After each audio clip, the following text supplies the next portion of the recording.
नमस्कार दोस्तों, short hand house YouTube channel पर आपका स्वागत है। यह डिक्टेशन जीडी बिष्ट सर की विशिष्ट डिक्टेशन पुस्तक से 100 शब्द प्रति मिनट की गति से रहेगी। डिक्टेशन स्टार्ट होगी 5 सेकेंड बाद।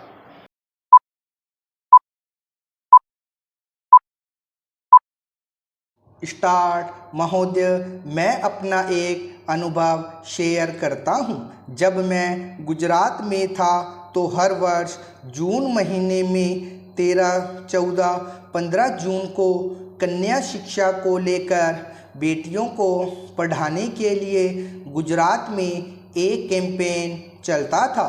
महोदय, जून महीने में गुजरात में 40 से 45 डिग्री तापमान रहता है। उस समय हमारी पूरी सरकार गांव जाती थी। मैं खुद भी जाता था और 3-3 दिन गांव में रहता था। मैं वहां पर बेटियों को पढ़ाओ इसके लिए कैंपेन चलाता था। क्योंकि वहां पर स्कूल 15 जून से शुरू होते थे तो उसके पहले स्कूल में कन्याओं के एडमिशन के लिए हम कैंपेन करते थे। वहाँ मैं एक मातृ सम्मेलन भी करता था। उसी दौरान मैं एक गांव में गया और वैसे ही मैंने उनसे पूछा कि जरा बताइए, आप में से अनपढ़ कितने हैं?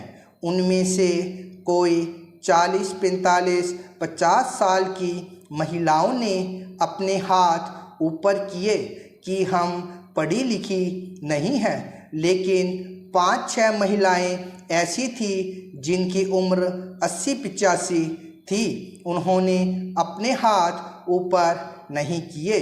मैंने उनसे पूछा कि क्या आप पढ़ी लिखी हैं? तो वे बोली, हाँ, हमारी बहू अनपढ़ है लेकिन हम पढ़ी लिखी हैं।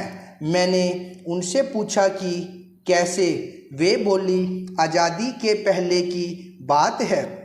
हम गायकवाड़ स्टेट की नागरिक थी और गायकवाड़ स्टेट में यह नियम था कि अगर बेटी को नहीं पढ़ाते हैं तो 1 रुपया दंड होता था। वे बोली, इसी कारण से हम पढ़ी लिखी है। लेकिन बाद में देश में स्वतंत्रता आई, सरकारें बदल गई, इसलिए हमारी यह बहू अनपढ़ है।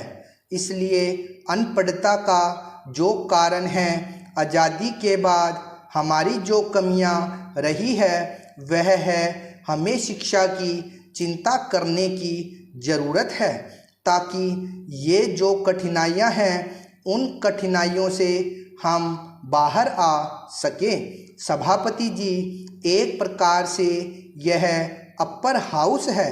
हमारे यहाँ कहा जाता है, जहाँ महापुरुष चलते हैं लोग उनके पीछे चलते हैं। इस सदन में महाजन बैठे हैं। इस सदन से जो होगा, जिस प्रकार से होगा, उसका असर लोकसभा में होगा, उसका असर असेंबलीज में होगा, कहीं कहीं सिटी कॉरपोरेशंस में भी हो रहा है। इसलिए हम ऐसा कैसे करें ताकि नीचे तक वह माहौल बने जो लोकतंत्र को पुष्ट करे। हमारे कई बिल पारित हो, देश इसका इंतज़ार कर रहा है। जीएसटी की चर्चा हो रही है। बाकी बिलों की मैं चर्चा नहीं कर रहा हूँ, लेकिन ये बहुत बड़ी मात्रा में है। अब जो जनप्रतिनिधि चुनकर आए हैं उन्होंने तो इसको स्वीकार कर लिया है, लेकिन राज्यों के जो प्रतिनिधि है, अब यह जगह ऐसी है, हमारा अपर हाउस एक चैम्बर ऑफ आइडियाज़ है। यहाँ से देश को मार्गदर्शन मिले, दिशा मिले, इसलिए दोनों सदनों के बीच तालमेल होना बहुत ज़रूरी है। दोनों सदन वस्तुतः उसी स्ट्रक्चर के भाग है। सहयोग एवं सामंजस्य की भावना की किसी भी कमी से कठिनाइयाँ बढ़ेगी और हमारे संविधान के उचित रूप से कार्य करने में बाधा खड़ी होगी। यह चिंता पंडित जवाहरलाल नेहरू जी ने जताई थी। मैं आशा करता हूँ कि हम पंडित जी की इस चिंता को महत्व दें और कोशिश करें कि हमारे यहाँ से सारे जो पेंडिंग बिल है, इस बार सदन चल रहा है, एक अच्छे माहौल में चल रहा है, तो हम इन बिलों को अगर पारित करें तो देश को गति देने में यह जो महाजनों का ग्रह है, वरिष्ठों का ग्रह है, यह बहुत बड़ा रोल प्ले कर सकता है। अध्यक्ष महोदय, इसलिए मैं सभी माननीय सदस्यों से आग्रहपूर्वक प्रार्थना करता हूं कि लोकसभा में जो बिल पारित हुए हैं उनको जितनी जल्दी हो सके पारित करके हम देश को गति देने में अपनी भूमिका अदा करें।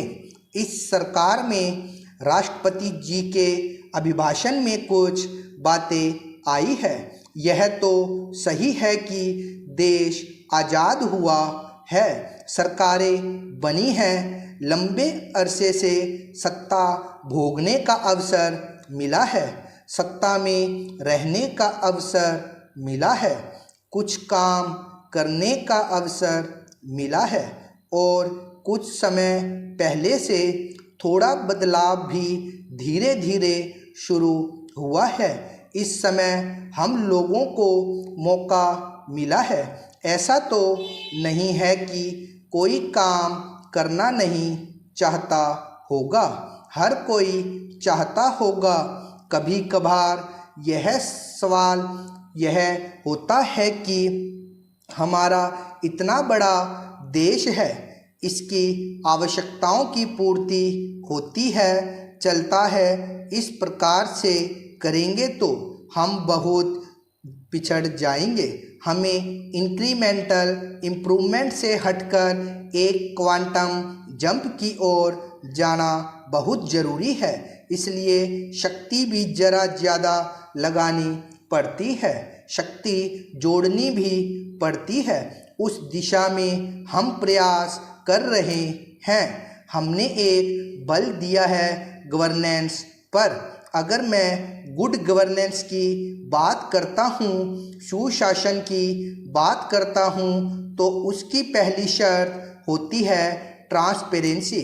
हम भली भांति जानते हैं कि इसके पूर्व हमारे आने से पहले देश और दुनिया में सही और गलत इसका विवाद हो सकता है, लेकिन यह माहौल बना हुआ था, विश्वास टूट चुका था, आशंका के दायरे में हम दबे हुए थे और भ्रष्टाचार, भाई भतीजावाद, इन चीज़ों ने हिंदुस्तान के मन को जकड़ लिया था। दुनिया में इसके कारण भारत की छवि को गहरा नुकसान हुआ था। देश में विश्वास पैदा करने के लिए आवश्यक है और लोगों की जिम्मेदारी भी है ट्रांसपेरेंसी। इंडिविजुअल की सनक पर सरकारें नहीं चल सकती, सरकार नीतियों के आधार पर चलनी चाहिए। उस पर हमारा बल रहा है। पिछले दिनों चाहे कोयले की चर्चा हो, चाहे स्पेक्ट्रम की चर्चा हो, न जाने क्या क्या बातें उठी। अब सारे मामले कोर्ट में पड़े हुए हैं, लेकिन हम लोगों ने ट्रांसपेरेंसी पर बल दिया है। उसका परिणाम यह है कि कोयला ऑक्शन में हम गए, 3 लाख करोड़ स्पेक्ट्रम में गए, 1 लाख करोड़ हम FM रेडियो में गए। अभी अभी चल रहा है। शायद आप लोगों को ध्यान होगा कि 6 अन्य मिनरल्स का चल रहा है और अभी अभी ऑक्शन करीब 18,000 करोड़ रुपए क्रॉस कर गया। यह हमारी एक कोशिश है कि ट्रांसपेरेंसी हो और मैंने उसके लिए उदाहरण दिए। अभी अभी फोर्ब्स मैगजीन में जो ऑक्शन की परंपरा हमने शुरू की है, हम जिनको कोल माइन कहते हैं उनको पश्चिम की दुनिया में गोल्ड माइन कहा जाता है। स्टॉप। डिक्टेशन का बार बार लिख के अभ्यास कीजिए तथा इसे ट्रांसक्राइब जरूर कीजिए और डिक्टेशन लिखते समय वाक्यांशों का प्रयोग जरूर करें। धन्यवाद।